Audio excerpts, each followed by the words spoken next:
সুপ্রিয় সাংবাদিকবৃন্দ এবং সহকর্মীবৃন্দ, আসসালামু আলাইকুম। আজকে আপনাদের সামনে যে বিষয়টা বলবো সেটা হলো, আপনারা জানেন যে গত পরশুদিন 11ই জুন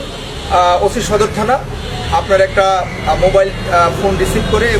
করে যে অজ্ঞাত পরিচয়ের একটা লাশ 12 মাসি বিলে পাওয়া গেছে। এবং সে ফোন রিসিভ করার সাথে সাথে পুলিশ সুপারের সাথে কথা বলে এই সংবাদ পাওয়া মাত্র আমরা পুলিশ ঘটনাস্থলে প্রেরণ করি। পুলিশ সেখানে যায়, যে লাশ উদ্ধার করে এবং লাশ সুরতহাল করে এবং পোস্টমর্টমের জন্য দ্রুত হাসপাতালে প্রেরণ করে।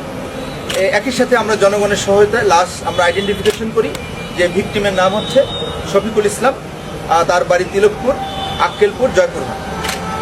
এরপরে আমরা তদন্ত করতে এসে দেখি যে 9ই জুন এ সংক্রান্তে একটা মিসিং জিডি হয় এবং সেই মিসিং জিডিতে জানা যায় যে ব্যবসার কাজে ভীমপুরের বটতলি বাজার থেকে তিনি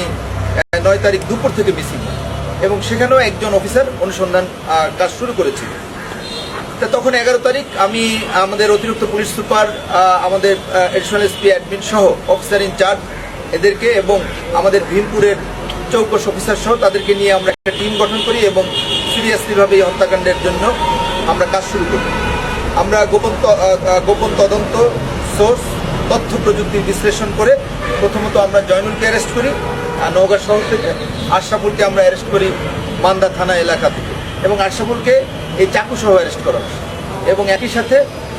তার দেখানো জায়গা থেকে মোটরসাইকেলটা উদ্ধার করা হয়, যেটা আপনার যিনি মারা গেছেন হত্যাকাণ্ডের শিকার ভিকটিমের মোটরসাইকেল, আর জয়নুলের হেফাজত থেকে তার ব্যবহৃত 2টা মোবাইল ফোন উদ্ধার করা হয়।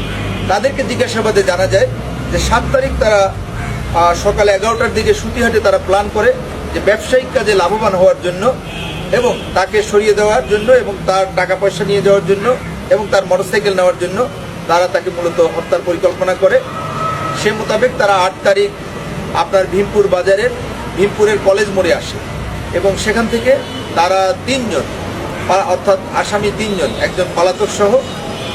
এবং শফিকুল সহ তারা আপনার 2টা মোটরসাইকেলে করে 12 মাসি বিলের পারঘাটি ব্রিজে চলে যায় এবং সেখানে তাদের পরিকল্পনা মতো প্রথম থেকে আপনার পিছন দিক থেকে একজন লাইলনের রশি দিয়ে গলায় টান দেয় এবং অতঃপর গ্রেপ্তারকৃত আসামি আপনার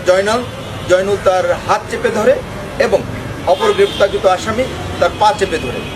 তারপর শফিকুল যখন নিশ্চিত যখন একদম নিস্তব্ধ হয়ে যায়, তারপরও তাকে মৃত্যু নিশ্চিত করার জন্য আপনার 12 মাসি বিলে তাকে বেশ কিছুক্ষণ চুবানো হয় এবং অতঃপর তার লাশ কচুরিপানা দিয়ে ঢেকে তারা আপনার ওই ভিকটিমের মোটরসাইকেল নিয়ে, মোবাইল নিয়ে এবং তার পকেটে থাকা 1000 টাকার মতো নিয়ে তারা চলে যায় এবং তার মোটরসাইকেলের প্রতি লোভ, আর এই ব্যবসায়িক যে কাজে সে কিছুটা লাভবান হচ্ছে, ঈর্ষা এবং লোভ, এই থেকে এই ধরনের একটা হত্যাকাণ্ড ঘটেছে। আমরা পরিষ্কারভাবে বলে দিতে চাই যে নওগাঁ জেলা পুলিশ যে কোনো ধরনের হত্যা অথবা অপরাধ, সড়কে যে কোনো ধরনের ছিনতাই, এ সমস্ত বিষয় কঠোর হস্তে দমন করার জন্য আমরা প্রস্তুত আছি এবং সেটা এই প্রক্রিয়া আমাদের চলমান থাকবে। ধন্যবাদ।